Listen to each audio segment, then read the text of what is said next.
Good evening, everyone, and welcome to our Louise Hay Self-Healing class. This is First Center of Spiritual Living, and we are 204 West 84th Street. And we are always very, very happy to be presenting this class, this self-healing class, to everyone. And thank you all for joining us today. We'd like to start this evening class with an affirmative prayer. And I'd like to invite dear Celia for the opening affirmative prayer.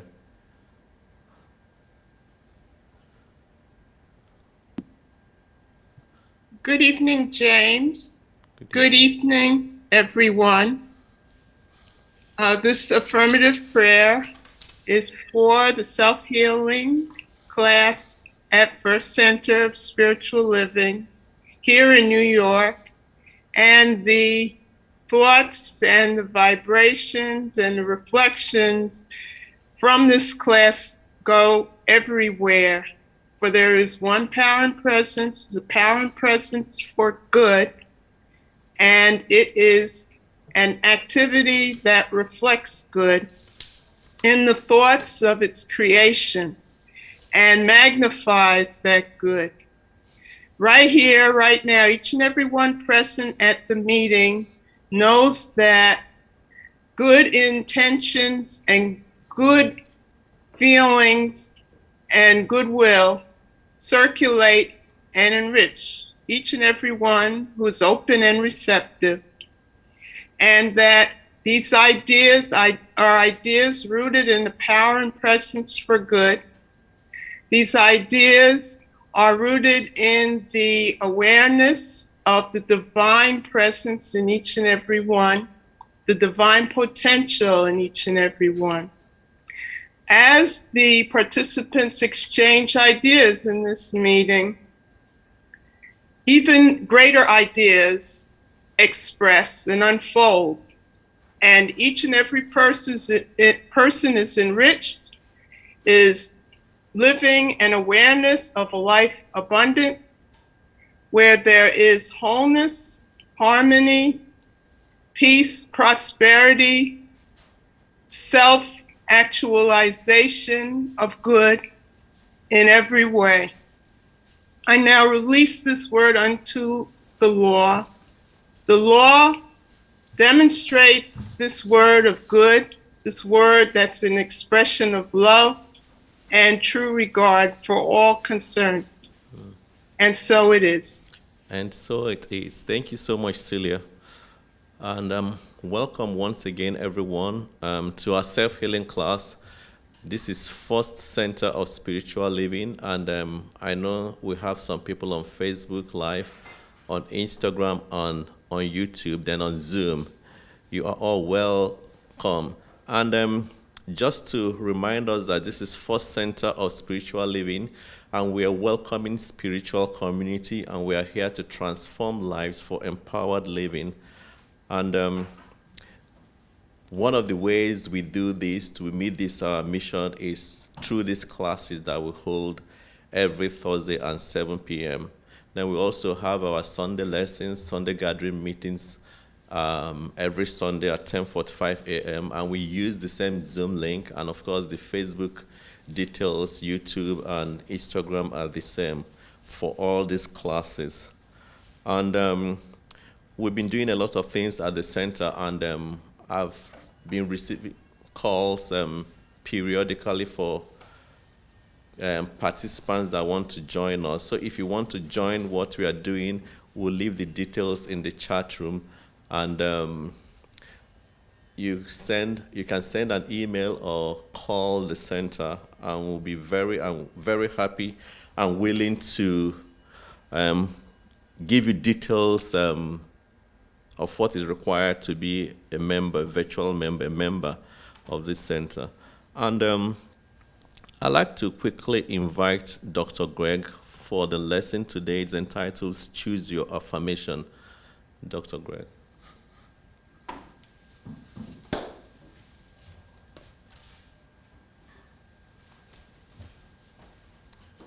Hi, everybody. Welcome to the center. Welcome to Thursday night's self-healing class. Thank you, Jimmy and Celia for the opening. Hello, we've got some people here in person. We're starting to see more and more of that, so welcome. Welcome, welcome. Okay. As most of you know, this class is based upon the work of Louise Hay. Louise Hay was a student here at the center. We used to be called First Church of Religious Science New York. We're now First Center in New York.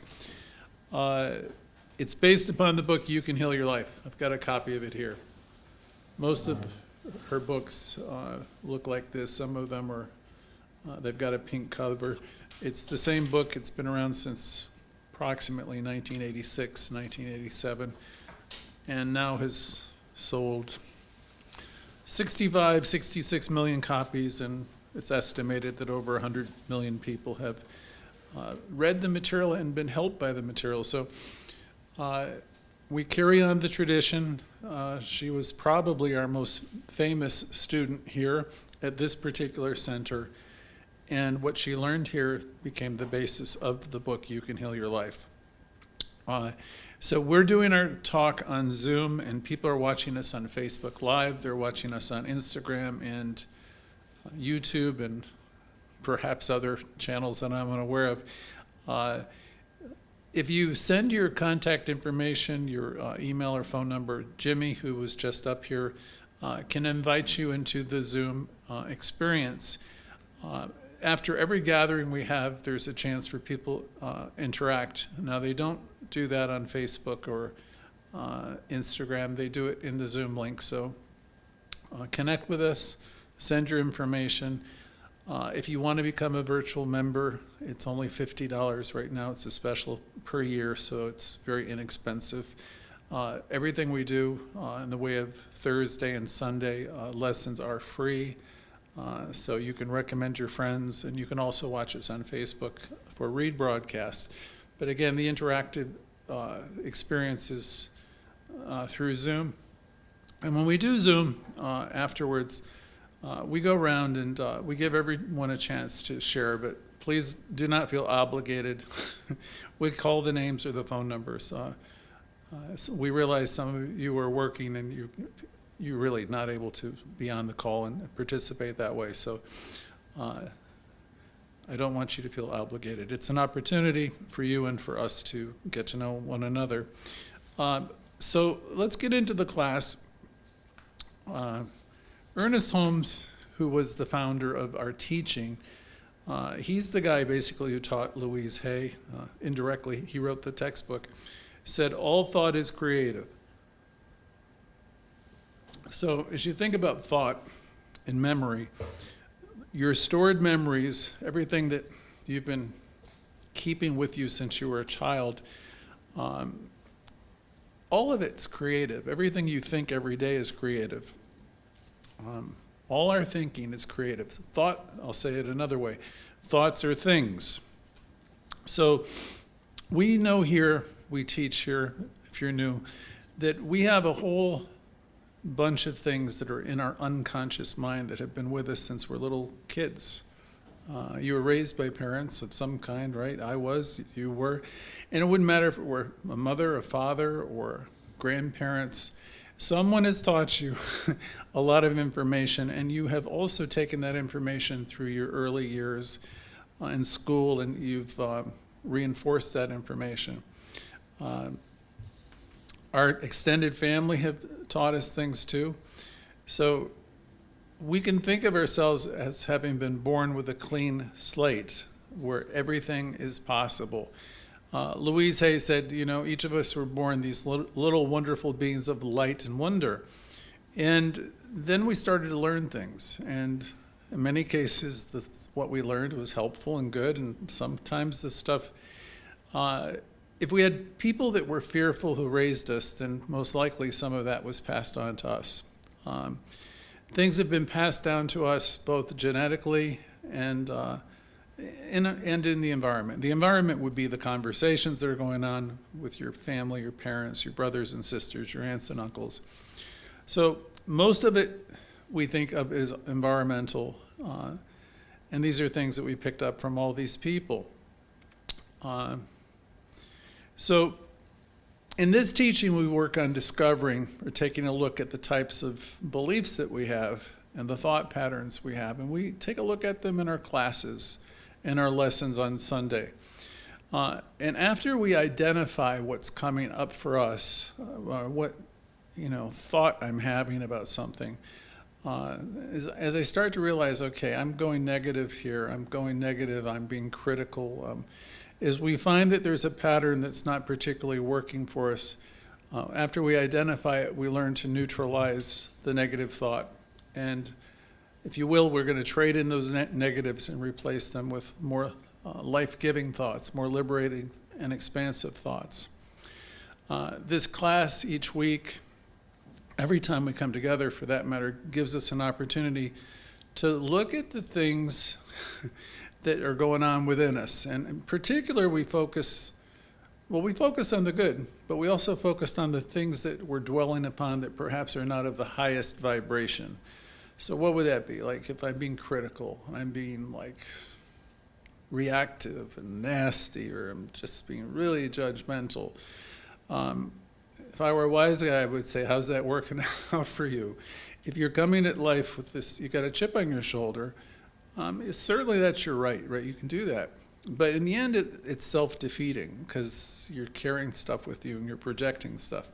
So we want to identify the things that work because we want to do more of what works and we want to do less of what doesn't work, right? So in this class and in our classes, we get a chance to do something about our thinking and our behavior. As was said to me some 40 years ago, we're in the business of letting go and trading in the lesser ideas for the greater. And you might not think that you're holding on to anything like, who, me? I don't have any grudges. Who, me? I'm not resentful towards anybody. I'm just like, flawless here. But we all have stuff.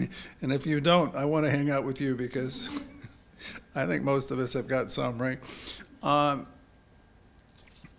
When harmful patterns of thought are, repeated over and over again within you, that's the definition, like if you were talking to a psychology, of cognitive distortion. So if you got a lot of harmful thoughts going on or negative thought patterns, that's a fancy phrase, cognitive distortion. The distortion is used because these negative thoughts lead to untrue and unrealistic conclusions. So if I keep on thinking I'm worthless and a piece of junk, and I keep on having a low opinion of myself, eventually that's going to show up and be reflected in my life.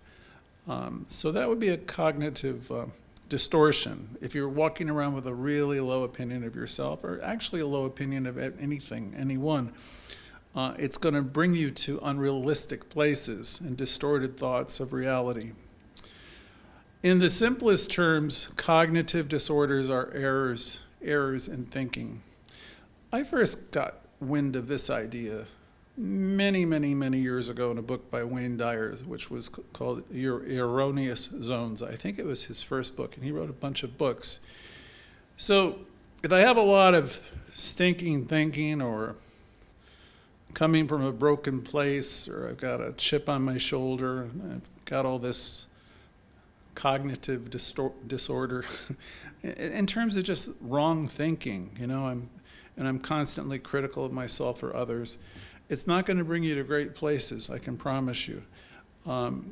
It brings you to false conclusions and judgments towards other people and yourself. And taken to an extreme, it can become a mental health issue, lead to depression and worse. So when we come here each week, we learn to identify our thought patterns, our cognitive distortions, and we want to break free of the negative. Wherever we find ourselves projecting negativity or being hypercritical, we really want to get a grip on it so we can stop it. We joke, we play here sometimes. We'll invoke Diana Ross, stop in the name of love. Really, we're learning to love ourselves in this class. And Louise Hay said, when you really learn to love yourself, everything in your life begins to work. So when you're ever going towards what we'll call the dark side or the negative, you have the ability to correct yourself, right in the middle of it.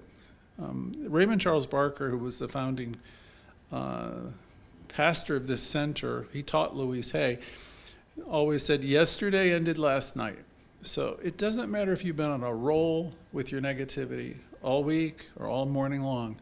You can stop now, and you can truly take a pause from that stuff and tell yourself something different. And when you take the pause, you might say, well, what has this taught me? Okay, because I don't want to keep repeating it. And then once you're clear, you neutralize it.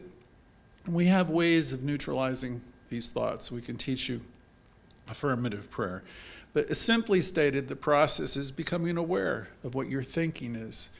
And because here's another thing. This is a deeper metaphysical truth, but I'll throw it out there for those of you who can catch it. The thought is, here it is. In truth, there's nothing outside of you. And what that's really saying is, you are the author of your experience and nobody else. So if you're unhappy and you have a chip on your shoulder and you're holding grudges and stuff, there's a huge invitation here, if you want to be free, is to let go of all of that stuff. Let go of the grievance. Stop criticizing yourself. Wherever you got a finger pointed, know that you got 3 pointed right back at you. And all that really means, if I can see the problems in all you, and I'm all focused on all your problems, I promise you I have them first. Because I couldn't be noticing all the problems in you if I didn't, on some level, have them operating in me. Or if I hadn't been through a whole bunch of stuff that's similar. So none of us are in a position to be judging anybody. Here's the thing. All of us are spiritual beings, and we're created with infinite possibility. Now, some people might be a little bit ahead of the curve than others because you've learned more, you've been around longer, but nobody's any better than anybody else. We're all one with this, what we call divine energy. Some of you call God, some of you call Source. But there's not one person alive that's any more divine than the other. They're all part of the same eternal energy. And it's a wonderful thing to wake up and realize, I am one with the one. Some of you will say, I am as God created me. We don't care what words you use here, because we know that there's one spiritual entity or force that's in everyone everywhere. We don't get too hung up on here naming it, because I'm not going to call it this and then you're going to call it something else. And because in the end, we're all really talking about this one energy. So I'm a byproduct of a 12-step program, and they had a wonderful third step, which was making a decision to turn your life and will over to that creative something as you describe it, because we're not here describing it for you. It's an inner awareness, it's an inner presence that we all have. And the thing is, you've been given a great gift in the fact that you are one with this power, and it gives you the ability to change your life. Louise Hay's book was entitled, You Can Heal Your Life. And she wouldn't have called it that unless she absolutely had a sense that you had the power and the ability to change your own life. Okay? You're a part of God, you're part of this creative process, and it responds to you. So as you lift your mind higher, or as you become more forgiving, more loving, it's all really about you. That same focus, that same energy comes back to you multiplied. So it doesn't do you any good to live in a world where you think everybody's out to get you or everyone dislikes you. That's not going to create a world you want to live in. It doesn't work well for you to think, poor me or ain't it awful. All this negative thinking that we have about ourselves and others, or we'll use that fancy phrase, cognitive dissonant distortions, All of that stuff, if we hold on to the grudges and the anger, and you might say, well, people have done things to me. And I'll say, yeah, true, they've done things to me too. But if you hang on to it, how's that going to work out? You keep hanging on to all that, all those grievances, how's that working? So the inner dialogue that I talk about every Thursday here is really important. And so what's an inner dialogue? Okay, it's real simple. I could ask it of myself, Greg, what's it been like being you this week? And it might be all messed up. I might be critical, I may be reactive, I might have been having a really horrible week because I'm just forgotten that I'm supplied and supported. And if you're living in a place where you are reacting all over the place, then when the question is asked, what's it been like being you? If you're going to be honest, you're going to say it's been a bit of a mess because I've forgotten who I am. I am a child of God, but I've forgotten it. You remember the story from the prodigal child from the New Testament. Well, the prodigal child was born in the kingdom. It was heir to everything. But he or she forgot who they were. And they're out there in the weeds, and their life is all messed up. And the parable would suggest as soon as the person woke up and remembered who they were, the symbology was the father comes rushing to the son. The parable really speaks of us when we're out there flying solo with all these ideas of poor me and the world is working against me. Because nothing's further than the truth. You are one with this world, and Spirit is living within us, and it's always attempting somehow, some way, through your quiet moments, your aha moments, your inspirations, where you get these nudges, it's always attempting to get your attention. The thing about spiritual understanding the spiritual understanding you can get from this teaching is we will present you the idea that life is always going forward, it's always evolving. And you as a spiritual being, each and every one of you, and myself included, we're all evolving. Or what was said to me many years ago, you're evoluting. I'll say you're evoluting along. And you might say, well, I don't know if I've learned very much. And I would say, yes, you have. You don't think you have, but you've actually been through a lot. And you've learned a lot. But the thing is, we have a tendency to go negative. We'll say, well, I'm not as far along as I wanted to be. I'm not as far along as my father or my brother. And so we do all these things to sabotage the conversation. But the fact of the matter is, if any of us look backward over a few years, 5 or 6 or 10 or 15, you'll see that you've walked through some pretty amazing things and you've learned quite a bit. And it would be really good if you could start congratulating yourself for accomplishing what you've accomplished and learning what you've learned, because when it's all said and done, that's what life is about. It's about learning, it's about expanding, it's about growing, it's about evolving. So we come to the class, and week by week, to remember who we are, spiritual beings. We come to redirect our focus. Maybe we've had a rough day or a rough week, or some of you tune in after being gone for 6 months, and then you'll tell me, oh my God, I've lost my way. And it doesn't matter. Wherever you are, you come back, and we gently remind you of how great you are, and let you try that on a little bit. Say, I love, accept, and approve of myself. That was an affirmation from the book, You Can Heal Your Life, Louise had. And she would invite you to say it to yourself. I love, accept, and approve of myself. And I don't know if you can say that. And she even did mirrors. Hold it up to the mirror to yourself and look in your eyes and say, I love, accept, and approve of you exactly as you are, I am. And I remember the first time I did that, it felt strange. And then I would kind of anything that comes up for you when you're telling yourself, I love, accept, and approve of yourself exactly as you are. That's interesting material, because if you're stuck or you got a low opinion of yourself, or you've got guilt, or you feel anxious, it'll come up when you do those affirmations. And what I've said in classes to people before, don't let that disturb you, and don't let that stop you, because you're striking gold. When you find the areas within yourself where you don't feel too great about yourself, you've discovered something, okay? And you have the ability to change that. I taught in a class in Florida a long time ago. The conditions that are in your life, this was something I had on my website, the conditions in your life don't have consciousness. They're just conditions. They're just things that are happening. You have consciousness. So what does that mean? If your relationship's out of whack, or your health is not what you'd like it to be, or your bank account isn't where you want it to be, or you're going through a bunch of stuff, and you might think all the power is in the circumstances. Those are the conditions. The power is not in the externals ever.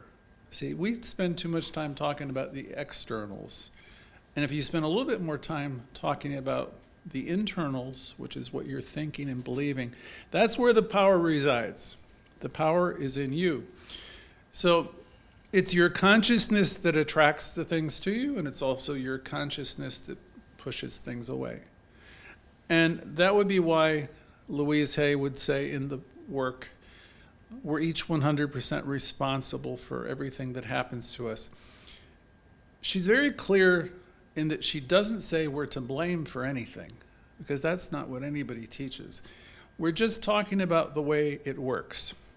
If I think of myself if I hitch my wagon to the stars, and if I think of myself in a better way, if I think of myself as empowered, and if I think of myself as loving and caring and prosperous and good, if that's the way I think about myself and that's what I believe, I will begin to attract that type of life. I will begin to attract people that are holding me in high esteem, who are treating me well. I will open up what's called avenues in mind to better jobs and better relationships.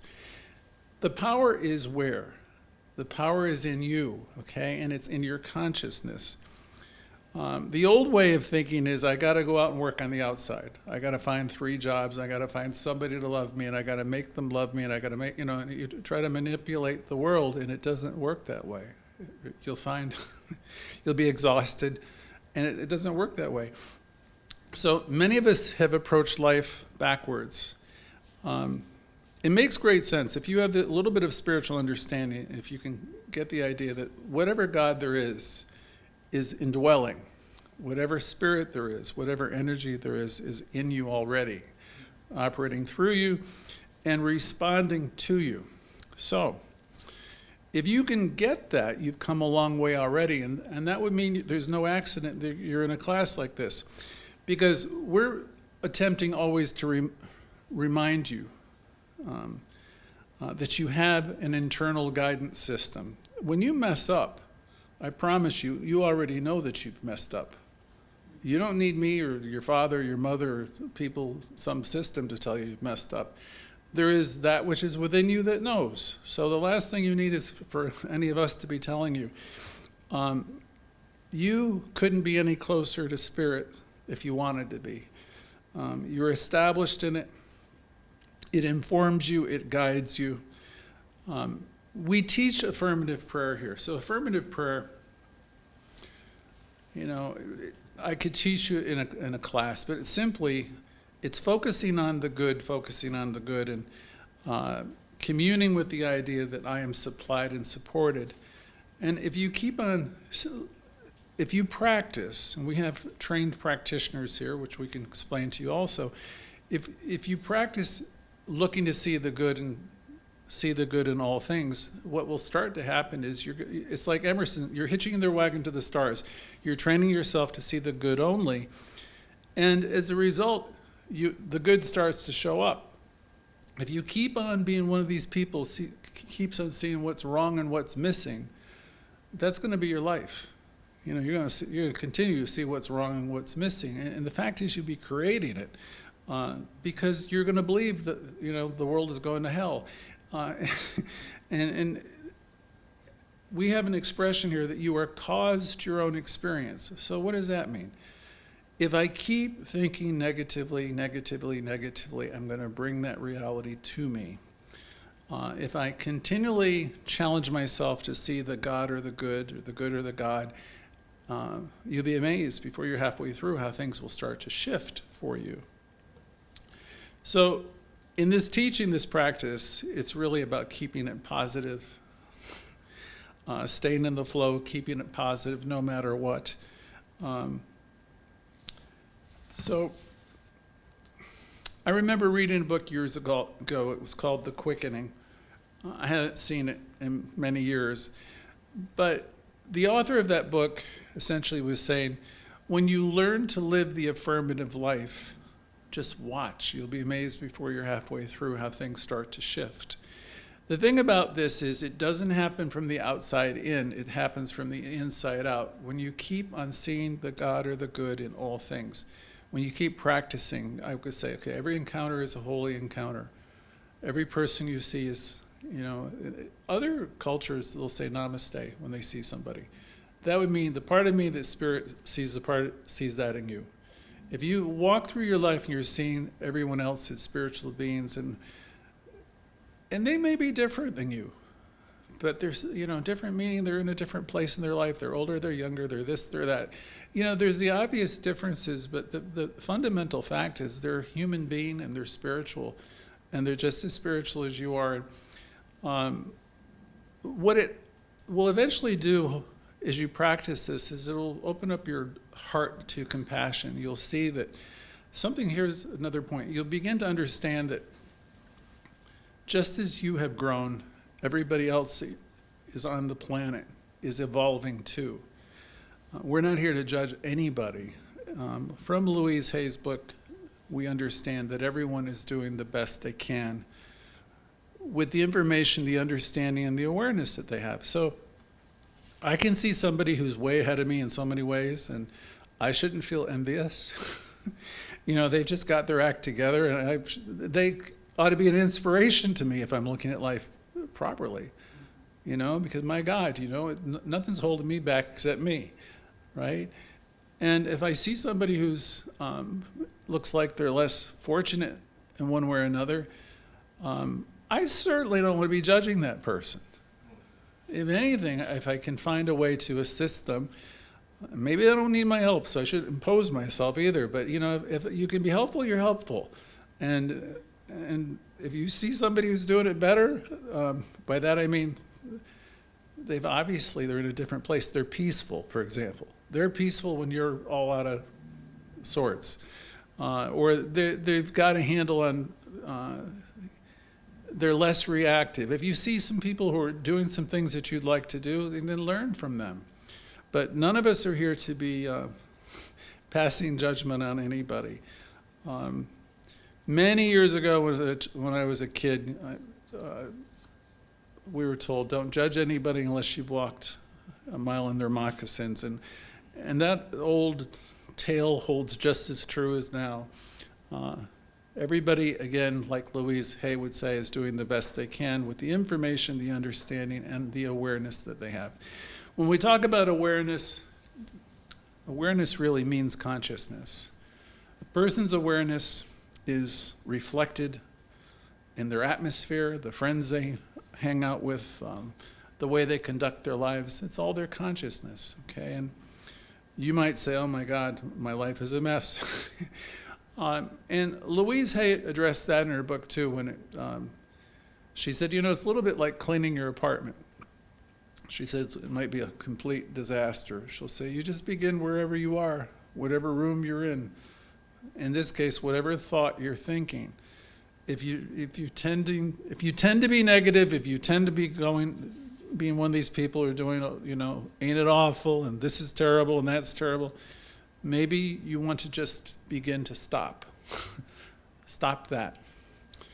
I also recall being taught from my father, the first self-help book came from Benjamin Franklin. It was called his Almanac. And he said, assume a virtue if you have it not. So let's say you're miserly or something like that. Benjamin Franklin's advice would be, okay, I'm going to work for the next 12 weeks or whatever it was on being a giver. That doesn't mean you give away the store, but just some people won't give away a penny. So if you're a person's miserly, maybe your goal is I'm going to start working on being a giver. If you're somebody who has no time for anything, maybe you're going to try to find some time. If you're a person who's very critical, maybe your work is, I'm going to be less critical. Because the message always is your outer world is going to reflect what? Your inner world, right? Okay. Louise Hay taught, much like Ernest Holmes, that each of us are responsible for our own lives. Fundamentally, people don't like to hear that. I remember years ago hosting the movie The Secret, which some of you may not remember now because it's been a lot of years. It's at least 10 years, probably longer. And in the movie The Secret, there was a big genie in the sky, and the big genie was always saying, "Your wish is my command." Okay. Your wish is my command. So the genie's representing, I suppose, God, right?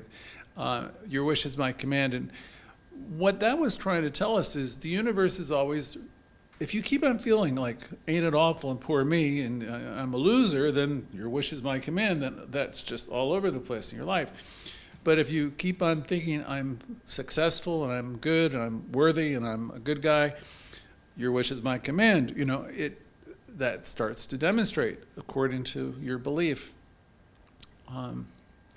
So people came from all over to watch that movie. I think I showed it a dozen times, many times anyway. And I conducted classes for a long time afterwards. And then the interest in the movie and the class started to drop. And people are always attracted to our teaching because they know in our teaching we're onto something. We're onto the fact that you can change your life, you can improve your life, you can improve your relationship, you can improve your bank account, you can improve your health.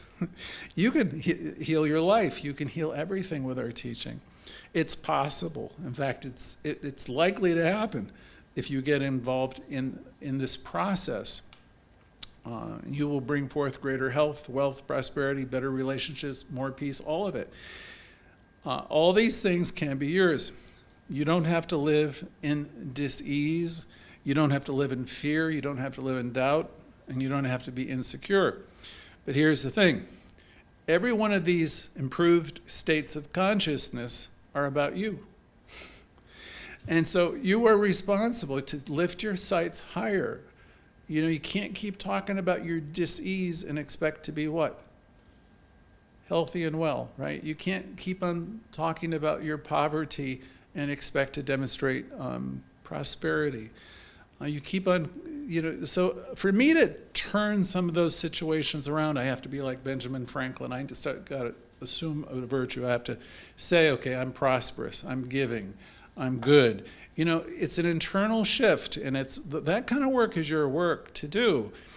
If I could do it for you, I'd be very rich. We'd have people around the corner trying to come in here. But the thing is, we're not selling that. We're not selling you that we can fix you, right?